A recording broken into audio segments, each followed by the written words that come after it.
News TV 99 news కి స్వాగతం. Bulletin లో ముందుగా హెడ్లైన్స్.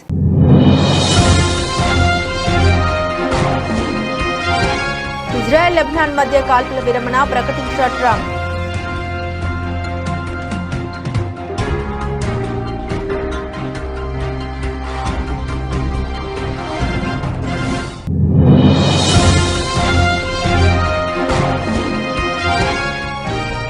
డిలిమిటేషన్తో నష్టం ఉండదు, మీకు బ్లాంక్ చెక్ ఇస్తున్న లోక్సభలో ప్రధాని మోదీ.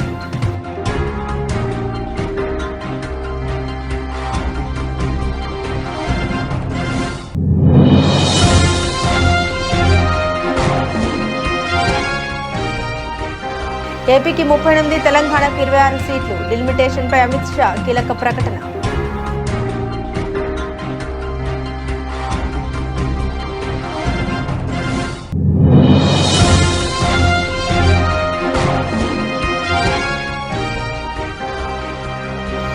తన పార్టీ టీవీకే మేనిఫెస్టోను విడుదల చేసిన అధినేత విజయ్. మహిళలు రైతులపై వరాల జల్లు.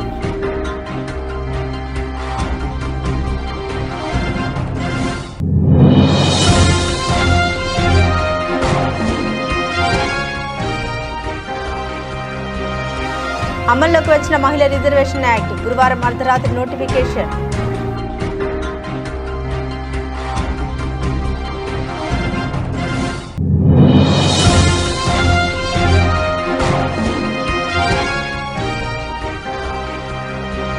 ఏపీకి 15% వృద్ధి లక్ష్యం. అధికారులకు సీఎం చంద్రబాబు దిశానిర్దేశం.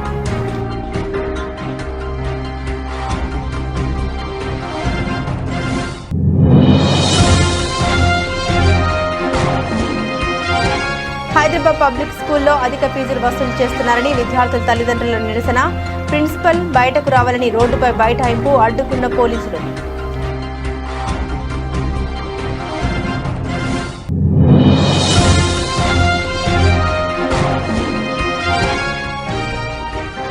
మహిళా రిజర్వేషన్ బిల్లును స్వాగతించిన వైఎస్ఆర్సీపీ. మహిళా రిజర్వేషన్కు తొలి అడుగు వేసింది వైఎస్ జగన్ అని గుర్తు చేసిన ఎమ్మెల్సీ వరదు కళ్యాణి.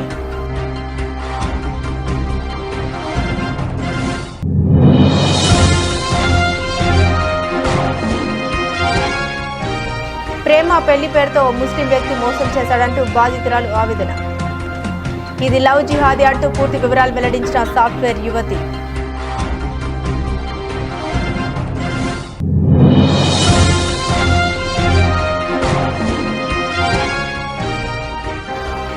సీనియర్ జర్నలిస్టుగా చట్టానికి లోబడి ఎప్పుడు పనిచేస్తాను తేల్చి చెప్పిన వైఎస్ఆర్సీపీ రాష్ట్ర ప్రధాన కార్యదర్శి పూడి శ్రీహరి.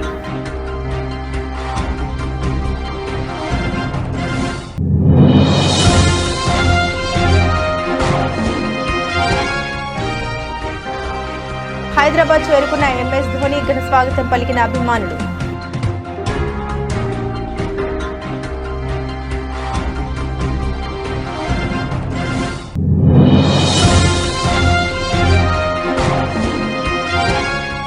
డాలర్పై రూపాయి పట్టు. ఆర్బీఐ కీలక నిర్ణయంతో బలోపేతం. సానుకూలంగా స్పందించిన దేశీయ స్టాక్ మార్కెట్లు.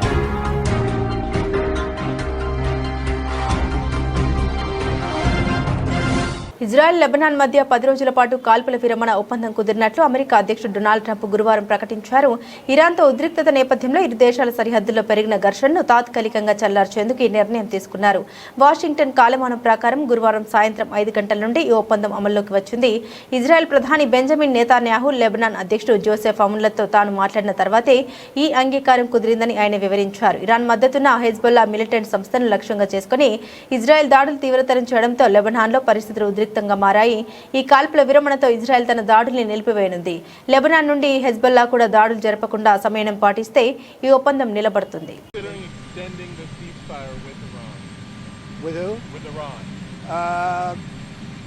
We're doing very well, I can tell you. Maybe it'll happen before that. I'm not sure it needs to be extended. Just so you know, Iran wants to make a deal, and we're dealing very nicely with them. We've got to have no nuclear weapons. If we do, that's a big factor. And they're willing to do things today that they weren't willing to do 2 months ago. మహిళా రిజర్వేషన్ల అమలుకు ముందు చేపట్టే నియోజకవర్గాల పునర్విభజన విషయంలో ఎలాంటి వివక్షకు అన్యాయానికి తావు ఉండదని ప్రధానమంత్రి నరేంద్ర మోదీ స్పష్టమైన హామీ ఇచ్చారు. ఈ విషయంలో తాను గ్యారంటీ, ప్రామిస్ వంటి పదాలను ఉపయోగించడానికి సిద్ధంగా ఉన్నానని, ఉత్తర దక్షిణ రాష్ట్రాలని తేడా లేకుండా ఈ ప్రక్రియ పారదర్శకంగా జరుగుతుందని ఆయన భరోసా ఇచ్చారు. లోక్సభలో రాజ్యాంగ 131వ సవరణ బిల్లు 2026పై జరిగిన చర్చలో ప్రధాని మోదీ పాల్గొన్నారు. ఈ సందర్భంగా ఆయన మాట్లాడారు.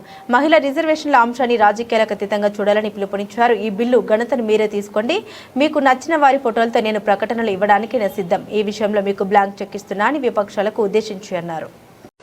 आदरणीय अध्यक्ष जी, मैं एक बात जरूर कहना चाहूंगा. यहां बैठकर के हमें किसी को संविधान ने देश को टुकड़ों में सोचने का अधिकार ही नहीं दिया है. जो शपथ लेके हम बैठे हैं ना, हम सबको एक राष्ट्र के रूप में विचार करना हमारा दायित्व है. चाहे कश्मीर हो या कन्याकुमारी, हम टुकड़ों में न सोच सकते हैं, न टुकड़ों में हम निर्णय कर सकते हैं. और इसलिए निराधार रूप में, जिसमें कोई सच्चाई नहीं, रत्ती भर सच्चाई नहीं, सिर्फ राजनीतिक लाभ लेने के लिए जो बवंडर खड़ा किया जा रहा है, मैं आज बड़ी जिम्मेवारी के साथ इस सदन में, इस पवित्र जगह से कहना चाहता हूं, चाहे दक्षिण हो, उत्तर हो, पूर्व हो, पश्चिम हो, छोटे राज्य हो, बड़े राज्य हो, मैं आज एक जिम्मेवारी से कहना चाहता हूं कि निर्णय प्रक्रिया किसी के साथ भी भेदभाव नहीं करेगी. ये निर्णय प्रक्रिया किसी के साथ अन्याय नहीं करेगी.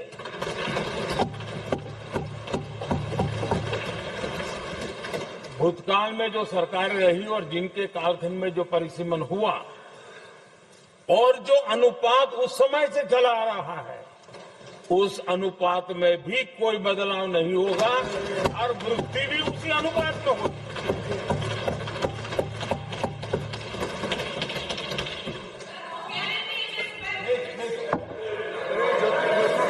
अगर गारंटी शब्द चाहिए तो मैं गारंटी शब्द उपयोग करता हूं. वादा की बात करते हो तो मैं वादा शब्द उपयोग करता हूं. अगर तमिल में कोई अच्छा शब्द हो तो वो भी मैं बोलने के लिए तैयार हूं. क्योंकि जब नियत साफ है तो फिर शब्दों का खेल करने की हमें जरूरत नहीं है.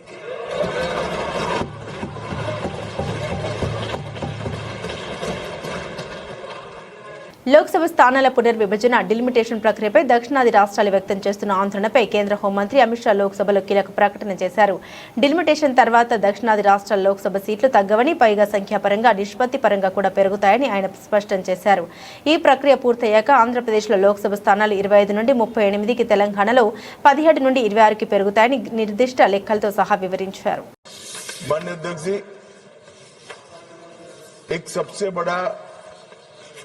नैरेटिव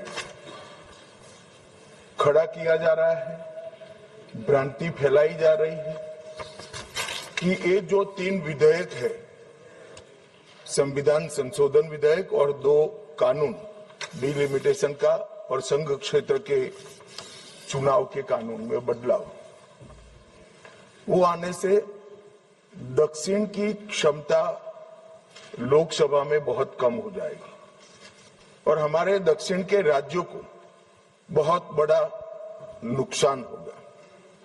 मान्यवर, मैं बिल जो सदन के सामने है, अब सदन की प्रॉपर्टी है, इसका प्रैक्टिकल इंटरप्रिटेशन कर कुछ चीजों को मैं बताना चाहता हूं. कर्नाटक राज्य में 543 के सदन में अभी 28 सीटें हैं और सदन की 543 सीटों की संख्या के 5.15% कर्नाटक के सांसद यहां पर आते हैं। ये बिल पारित होने के बाद, संविधान संशोधन होने के बाद कर्नाटक की संख्या हो जाएगी 28 से बढ़कर 42 और प्रतिशत लोकसभा में 816 में हो जाएगा 5.14। तो जरा भी नुकसान कर्नाटक को नहीं होगा। दूसरा राज्य है आंध्र प्रदेश। इनकी अभी 25 सीटें हैं आंध्र प्रदेश की, और अब की स्थिति में उसका प्रतिशत प्रतिनिधित्व 4.60 है, 4.60। తమిళనాడు అసెంబ్లీ ఎన్నికల నేపథ్యంలో ప్రముఖ నటుడు రాజకీయ నాయకుడు విజయ్ తన పార్టీ టీవీకే మేనిఫెస్టోను విడుదల చేశారు. మహిళలు రైతులపై వరాల జల్లు కురిపించారు. తమ పార్టీ అధికారంలోకి వస్తే 60 ఏళ్ల వయసులోపు ఉన్న మహిళలకు నెలకు 2500 చొప్పున ఇస్తామని ప్రకటించారు. అలాగే పేద అమ్మాయిల వివాహాలకు 8 గ్రాముల బంగారం, ఒక పట్టుచీర కానుకగా ఇస్తామన్నారు. 5 ఎకరాల కంటే తక్కువ భూమి ఉన్న రైతుల వ్యవసాయ రుణాల్ని మాఫీ చేస్తామన్నారు. ஒவ்வொரு பெண்ணும் அதிகாரம் மிக்கவர் என்பதை பறைசாற்றும் வெற்றி மகளிர் திட்டங்கள். அதுல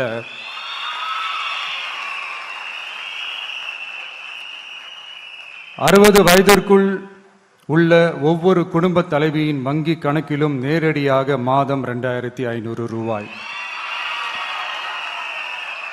ஒவ்வொரு குடும்பத்திற்கும் ஆண்டுதோறும் 6 விலையில்லா கேஸ் சிலிண்டர்கள்.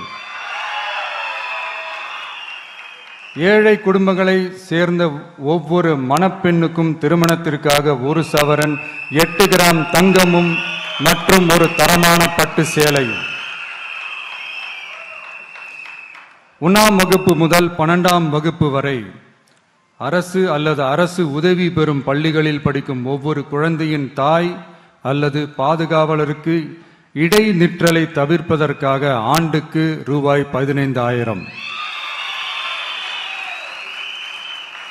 பெண்களால் நடத்தப்படும் சுய உதவி குழுக்களுக்கு ரூபாய் 5 லட்சம் வரை வட்டியில்லா கடன்கள். இரண்டாவது, உலகத்தரம் வாய்ந்த கல்விக்கான உத்தரவாதம். அதுல 100 காமராஜர் சிறப்பு தரம் கொண்ட பள்ளிகள், காமராஜர் ஸ்கூல்ஸ் ஆஃப் எக்ஸலன்ஸ்,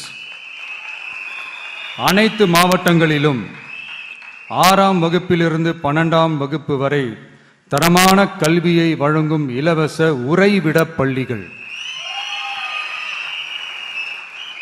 ஒவ்வொரு பள்ளியிலும் நவீன உள்கட்டமைப்பு மற்றும் உலகத்தரம் வாய்ந்த கல்வி. ஒவ்வொரு தமிழ் மாணவரின் கல்வி கனவுகளுக்கும் ஆதரவளிக்கும் வகையில் இளங்கலை முதல் చట్టసభల్లో మహిళలకు 33% రిజర్వేషన్ కల్పించే చారిత్రాత్మక మహిళా రిజర్వేషన్ చట్టం 2026 ఏప్రిల్ 16 నుండి అమల్లోకి వచ్చింది. వాస్తవానికి కేంద్రం తీసుకొచ్చిన మహిళా రిజర్వేషన్ల బిల్లుకు పార్లమెంట్ 2023లోనే ఆమోద ముద్ర పడింది. 3 ఏళ్ల కిందటే చట్టంగా మారింది. అయితే ఈ చట్టాన్ని గురువారం ఏప్రిల్ 16వ తేదీ నుండి అమల్లోకి తీసుకొచ్చినట్లు కేంద్రం పేర్కొంది. ఈ మేరకు గురువారం రాత్రి అధికారికంగా నోటిఫికేషన్ జారీ చేసింది.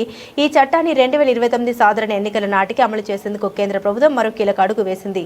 ఇందుకోసం పార్లమెంట్ కొత్త రాజ్యాంగ సవరణ బిల్లును 131వ ప్రవేశపెట్టింది. 2023లో ఆమోదించిన చట్ట ప్రకారం కొత్త జనగణన, నియోజకవర్గాల పునర్విభజన, డిలిమిటేషన్ తర్వాతే లోక్సభ, రాష్ట్రాల అసెంబ్లీలో మహిళా రిజర్వేషన్లు అమలు కావాల్సి ఉంది. అయితే ఈ ప్రక్రియ ఆలస్యమయ్యే అవకాశం ఉండడంతో జనగణన, డిలిమిటేషన్తో సంబంధం లేకుండా డీలింకింగ్ రిజర్వేషన్లు అమలు చేయాలని తాజా బిల్లుల్లో ప్రభుత్వం ప్రతిపాదించింది. దీనిపై ప్రస్తుతం పార్లమెంట్లో చర్చ జరుగుతుంది. రాష్ట్ర స్థూల ఉత్పత్తి GSDPలో 15% వృద్ధి రేటును సాధించడమే లక్ష్యంగా పనిచేయాలని ఏపీ ముఖ్యమంత్రి నారా చంద్రబాబు నాయుడు అధికారులకు దిశానిర్దేశం చేశారు. దీనికి అనుగుణంగా మైక్రో, మ్యాక్రో స్థాయిల్లో స్వల్ప, మధ్య, దీర్ఘకాలిక ప్రణాళిక సిద్ధం చేయాలని ఆర్థిక శాఖను ఆదేశించారు. సచివాలయంలో ఆర్థిక శాఖ పనితీరుపై ఆయన సమీక్ష నిర్వహించారు. ఈ సందర్భంగా సీఎం చంద్రబాబు మాట్లాడారు. రాష్ట్రంలో నీరు, విద్యుత్ లాంటి వనరుల్ని వ్యవసాయానికి, పరిశ్రమలకు అవసరమైనంత మేరకు అందిస్తున్నామని, ఈ నేపథ్యంలో రాష్ట్రంలో ఉత్పాదకత పెంపు దిశగా చర్యలు చేపట్టాలని సూచించారు. ఆర్థికంగా తీవ్రమైన ఇబ్బందులు ఉన్నా విద్యుత్ ఛార్జీలు పెంచలేదని, అలాగే గత పాలకుల నిర్ణయాల కారణంగా తలెత్తిన 4600 కోట్ల విద్యుత్ భారాన్ని కూడా కూటమి ప్రభుత్వమే భరిస్తుందని అన్నారు. హైదరాబాద్ పబ్లిక్ స్కూల్లో అధిక ఫీజులు వసూలు చేస్తున్నారని విద్యార్థుల తల్లిదండ్రులు నిరసన వ్యక్తం చేశారు. పెంచిన ఫీజులు తగ్గించాలని రామంతపూర్లోని హైదరాబాద్ పబ్లిక్ స్కూల్ ముందు ఆందోళన చేపట్టారు. ప్రిన్సిపల్ బయటకు రావాలని రోడ్డుపై బైఠాయించారు. దీంతో విషయం తెలుసుకున్న పోలీసులు అక్కడికి చేరుకుని వారిని అడ్డుకున్నారు. పబ్లిక్ స్కూల్ దగ్గర పేరెంట్స్ అందరూ కూడా ఈ ఫీజులు పెంచాలని చెప్పేసి ధర్నా చేయడం జరిగింది. వాళ్ళ ప్రిన్సిపల్ నరసింహారెడ్డికి అంటే ఎంత అహంకారం అంటే లక్షలు ఇక్కడ ఫీజు కడుతున్నా కూడా పేరెంట్స్ దాదాపు 3 గంటల నుండి ఇక్కడ ధర్నా చేస్తుంటే కూడా కనీసం నీ బాధ ఏందని కూడా వాళ్ళు అడగకుండా లోపల ఏసీ వేసుకొని ఛాంబర్లో కూర్చొని సెక్యూరిటీని బయటికి తోశాన్ని పంపిస్తున్నాడు. ఇవాళ అంటే ఎంత దారుణమైన పరిస్థితి. ఇవాళ 141% అంటే దాదాపు 1,00,000 ఫీజు 2,00,000 పోతుందన్న. వీళ్ళ పిల్లలందరూ కూడా చదువుకోవాలి. ఇక్కడ పోనీ ప్రాపర్ ఎడ్యుకేషన్ ఉందా, క్వాలిటీ ఎడ్యుకేషన్ ఇస్తలేడు అసలు నరసింహారెడ్డి గారు. ఇమీడియట్ గా ఫుడ్ ప్రాపర్ లేదు, మెడికల్ సర్వీసెస్ ఉన్నాయంటే అది కూడా ప్రాపర్గా లేదు. పోనీ పేరెంట్స్ కమిటీ ఉందా అంటే పేరెంట్స్ కమిటీ కూడా లేదు. దాదాపు 1 ఇయర్ నుండి వీళ్ళకి కోర్ కమిటీతో చర్చ జరుగుతుంది. 10% పెంచుతామని చెప్పి మాట ఇచ్చినాడు. ఇవాళ 141% సడన్ గా వాళ్ళ సొంత నిర్ణయం తీసుకొని వీళ్ళ పేరెంట్స్ అందరూ కూడా భారం చేస్తున్నారు పేరెంట్స్ మీద. కాబట్టి ఇమీడియట్ గా మేము బీఆర్ఎస్పీ తరఫు నుంచి పేరెంట్స్ కి అండగా ఉంటాము. ఈ నరసింహారెడ్డిని తొలగించాలని చెప్పి డిమాండ్ చేస్తాము. ఈ 141% ఇమీడియట్ గా ఫీజు వెనక తీసుకొని 10% వాళ్ళు ఏదైతే కమిట్మెంట్ ఉందో అది చేయాలా. అలానే పేరెంట్స్ కమిటీ మీటింగ్ ఇమీడియట్ గా పెట్టి పేరెంట్స్ కమిటీని కూడా ఎన్నుకొని వాళ్ళిద్దరితో చర్చలు జరుపుకొని వీళ్ళకి పెట్టాలని బీఆర్ఎస్ డిమాండ్ చేస్తుంది. ప్రధాని నరేంద్ర మోదీ ప్రవేశపెట్టిన మహిళా రిజర్వేషన్ బిల్లును వైఎస్ఆర్సీపీ స్వాగతించింది. మహిళా సాధికారతకు తొలి అడుగు వైఎస్ జగన్ వేశారని, వైఎస్ఆర్సీపీ 5 ఏళ్ల పాలనలో మహిళలకు పదవులు, కాంట్రాక్ట్ పనుల్లో 50% రిజర్వేషన్లు కల్పిస్తూ చట్టబద్దం చేశారని పార్టీ మహిళా విభాగ నేతలు స్పష్టం చేశారు. మహిళల్ని రాజకీయ, సామాజికంగా ముందుకు తీసుకెళ్లే దిశగా శ్రీ వైఎస్ జగన్మోహన్ రెడ్డి తీసుకున్న నిర్ణయాలు ఆదర్శప్రాయమని ఆయా ప్రాంతాల్లో ఏర్పాటు చేసిన మీడియా సమావేశంలో మహిళా నేతలు పేర్కొన్నారు. విశాఖలో వైఎస్ఆర్సీపీ మహిళా విభాగ రాష్ట్ర అధ్యక్షురాలు ఎమ్మెల్సీ వరదు కళ్యాణి, నెల్లూరు లోని పార్టీ జిల్లా కార్యాలయంలో మహిళా విభాగం వర్కింగ్ ప్రెసిడెంట్ కాకాని పూజిత, తాడేపల్లిలోని పార్టీ కేంద్ర కార్యాలయంలో విజయవాడ మాజీ మేయర్ రాయన భాగ్యలక్ష్మి మీడియాతో మాట్లాడారు. ఏంటి డార్క్ పీరియడ్ అట. అమ్మ శబరి గారు మీకు ఒకటే చెప్తున్నాను, మాది డార్క్ పీరియడ్ కాదు. మా జగనన్న పాలన మహిళలకి గోల్డెన్ పీరియడ్. మా జగనన్న పాలన మహిళలకి ఒక స్వర్ణ యుగం లాంటి పాలన. డార్క్ పీరియడ్, చీకటి పీరియడ్ ఏదైనా ఉందంటే ఈ 22 నెలలుగా మీరు అధికారంలోకి వచ్చాక ఉన్న పాలన, అలాగే గతంలో 2014 నుంచి 19 మధ్య మీరు పరిపాలించిన పాలన చీకటి పీరియడ్ ఈ రాష్ట్రంలో మహిళలకి. మీ పాలనలో ఇప్పుడు అలాగే గతంలో కూడా మహిళలకి రక్షణ లేదు, గౌరవం లేదు. అందరి మహిళల వరకు ఎందుకమ్మా? మీకు అసలు మీ పార్టీలో గాని మీ ప్రభుత్వంలో గాని మీకు గౌరవం ఉందా అని నేను అడుగుతూ ఉన్నాను. ఎందుకంటే సీఎంఓ అధికారైన కార్తికేయ మిశ్రా అనే వ్యక్తి మీకు వ్యక్తిగతంగా కించపరిచారా లేదా? అలా కించపరిచినప్పుడు మీ ముఖ్యమంత్రిగా చంద్రబాబు నాయుడు గారు, లోకేష్ గారు ఎటువంటి చర్యలు తీసుకున్నారు అతనికి కూటమి పాలనలో? గత 5 ఏళ్ల పాలన 2014 నుంచి 19 మధ్య అవ్వచ్చు, ఇప్పుడు 22 నెలల పాలన అవ్వచ్చు.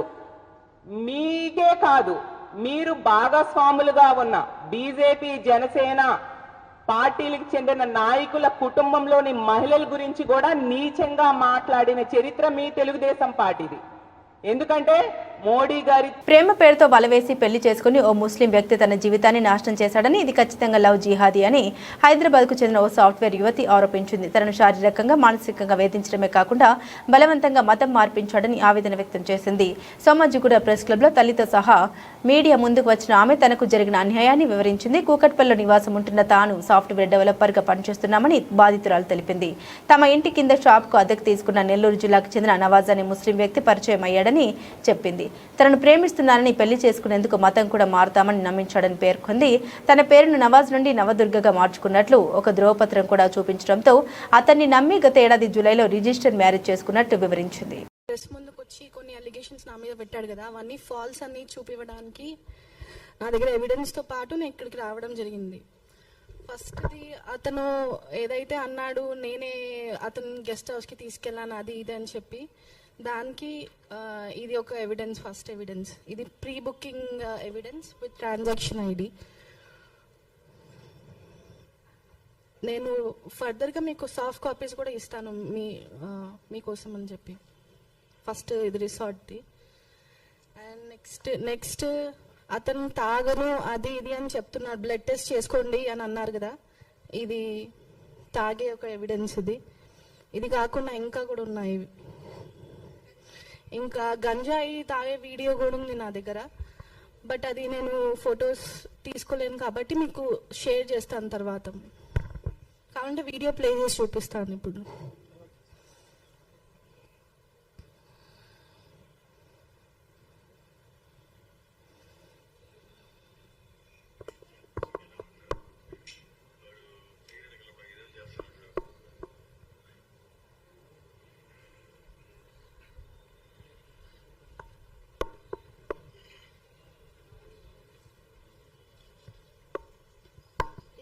ఇది గంజాయిది వీడియో ఒకటి. అండ్ ఇది బెంగళూరులో కంప్లైంట్ ఇచ్చినప్పుడు నాకు అక్కడ పోలీస్ స్టేషన్లో రాసిచ్చిన ఒక ఎవిడెన్స్. నాకు పెళ్ళయింది తెలిసే చేసుకున్నాను అని అన్నారు కదా, ఇది బెంగళూరు పోలీస్ స్టేషన్లో రాసిచ్చిన ఎవిడెన్స్ ఒకటిది.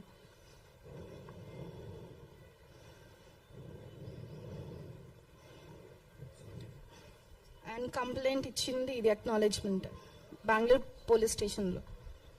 అక్కడ మాకు తెలిసింది అతనికి ఆల్రెడీ 2 పెళ్ళిళ్ళు అయిపోయాయి, నేను 3వ దాని అని చెప్పి అక్కడ తెలిసింది.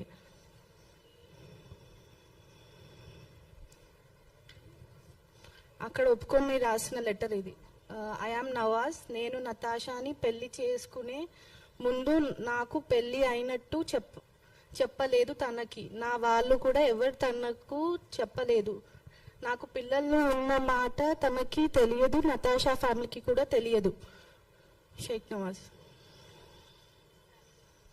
ఇది ఏ వైఫ్ తెలీదు, ఫస్ట్ ఆర్ సెకండ్. ఆఫ్రిన్ తన పేరు. ఇది సమ్రిన్. అండ్ ఇది ఫేస్బుక్లో అతని మీద పెట్టిన ఒక డిసెంబర్లో అతని గురించి రాశారు, ఒక దొంగ. సోషల్ మీడియా పోస్టు కేసులో పోలీసులు తనపై మోపిన అభియోగాలకు తనకు ఎలాంటి సంబంధం లేదని, తాను పోస్టు తయారు చేయడం కానీ, పోస్టు చేయడం కానీ, ఫార్వర్డ్ చేయడం కానీ చేయలేదని వైఎస్ఆర్సీపీ ప్రధాన కార్యదర్శి పూడి శ్రీహరి స్పష్టం చేశారు. కుప్పం కోర్టు ఆయనకు బెయిల్ మంజూరు చేసిన తర్వాత పార్టీ ప్రధాన కార్యదర్శి పొన్నవలు సుధాకర్ రెడ్డి, ఎమ్మెల్సీ కేఆర్జే భరత్తో కలిసి ఆయన మీడియాతో మాట్లాడారు. 25 ఏళ్లకు పైగా జర్నలిస్టుగా పనిచేసిన తాను ఎప్పుడు చట్టం పరిధిలోనే పనిచేస్తామని, ఇకపైన అలాగే పనిచేస్తామని పూడి శ్రీహరి తెలిపారు. అలాగే నాకు ఈ కష్టకాలంలో అండగా ఉన్న పార్టీ నాయకులందరికీ కూడా ధన్యవాదాలు, కృతజ్ఞతలు తెలియజేసుకుంటున్నాను.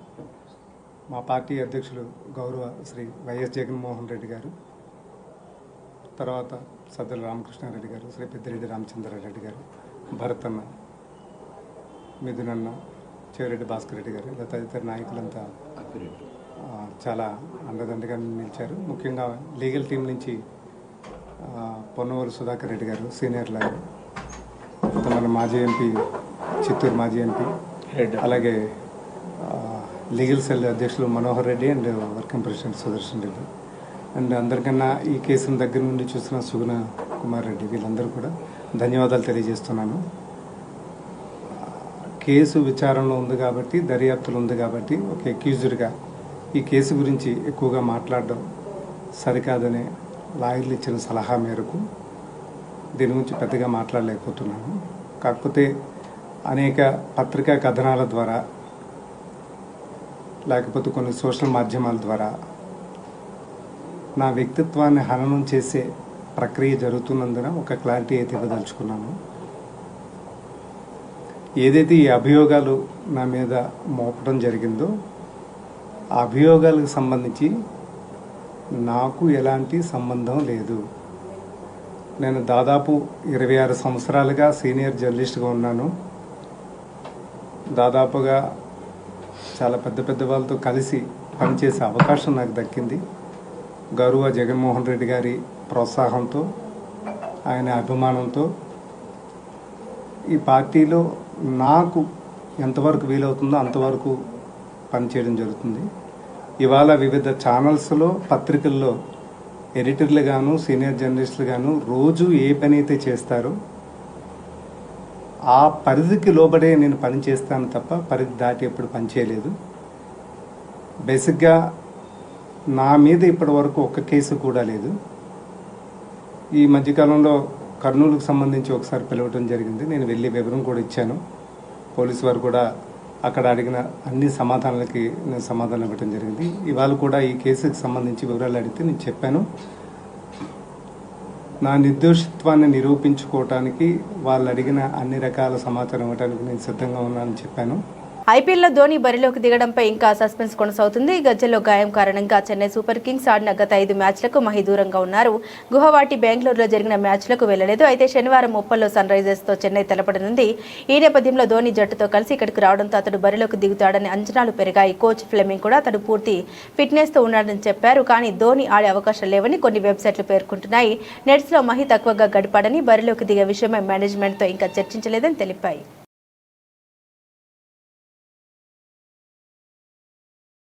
అంతర్జాతీయ మార్కెట్లలో డాలర్తో పోలిస్తే భారత రూపాయి మారకం విలువ ఇవాల్టి ట్రేడింగ్లో బలపడింది.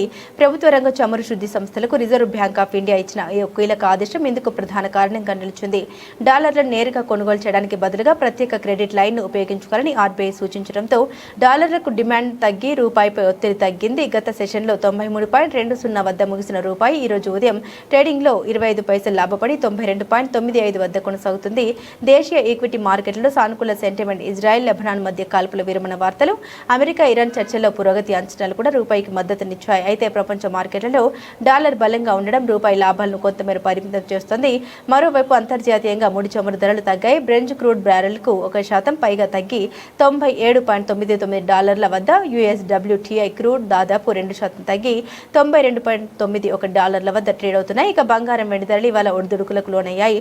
జూన్ 5 గోల్డ్ ఫ్యూచర్స్ స్వల్పంగా 98 పెరిగి 1,53,250 వద్ద ట్రేడ్ అవ్వగా, మే 5 సిల్వర్ ఫ్యూచర్స్ 0.83% లాభపడి 2,50,716 గరిష్టాన్ని తాకింది. బులెటిన్ ముగించే ముందు హెడ్లైన్స్ మరోసారి.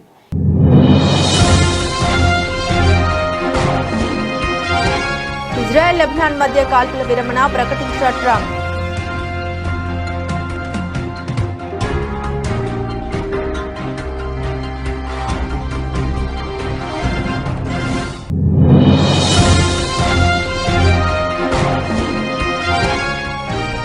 డిలిమిటేషన్తో నష్టం ఉండదు, మీకు బ్లాంక్ చెక్ ఇస్తున్న లోక్సభలో ప్రధాని మోదీ.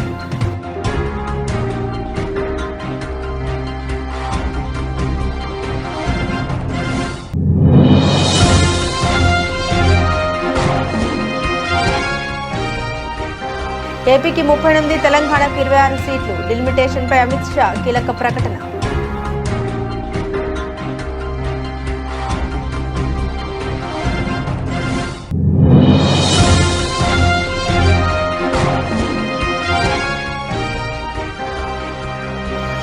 తన పార్టీ టీవీకే మేనిఫెస్టోను విడుదల చేసిన అధినేత విజయ్, మహిళలు, రైతులపై వరాల జల్లు.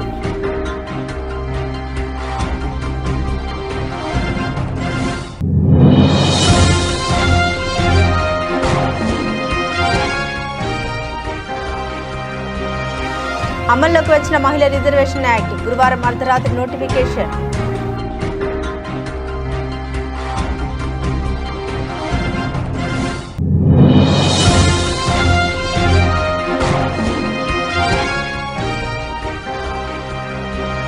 ఏపీకి 15% వృద్ధి లక్ష్యం, అధికారులకు సీఎం చంద్రబాబు దిశానిర్దేశం.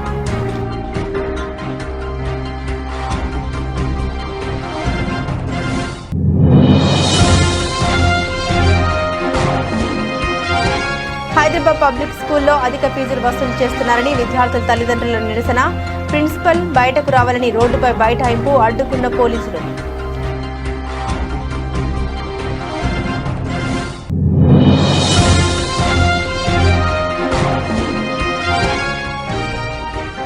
మహిళా రిజర్వేషన్ బిల్లును స్వాగతించిన వైఎస్ఆర్సీపీ. మహిళా రిజర్వేషన్కు తొలి అడుగు వేసింది వైఎస్ జగన్ అని గుర్తు చేసిన ఎమ్మెల్సీ వరదు కళ్యాణి.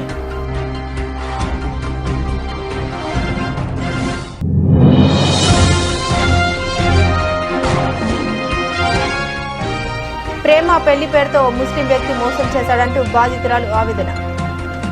ఇది లవ్ జిహాదీ అంటూ పూర్తి వివరాలు వెల్లడించిన సాఫ్ట్వేర్ యువతి.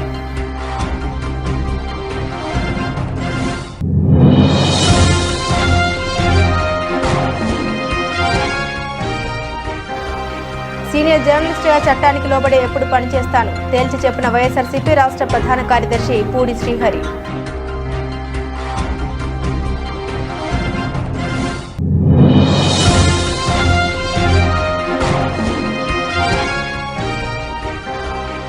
హైదరాబాద్ చేరుకున్న ఎంఎస్ ధోని ఘన స్వాగతం పలికిన అభిమానులు.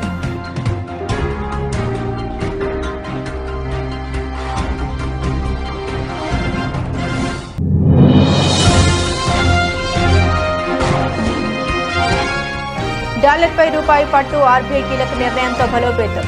సానుకూలంగా స్పందించిన దేశీయ స్టాక్ మార్కెట్లు.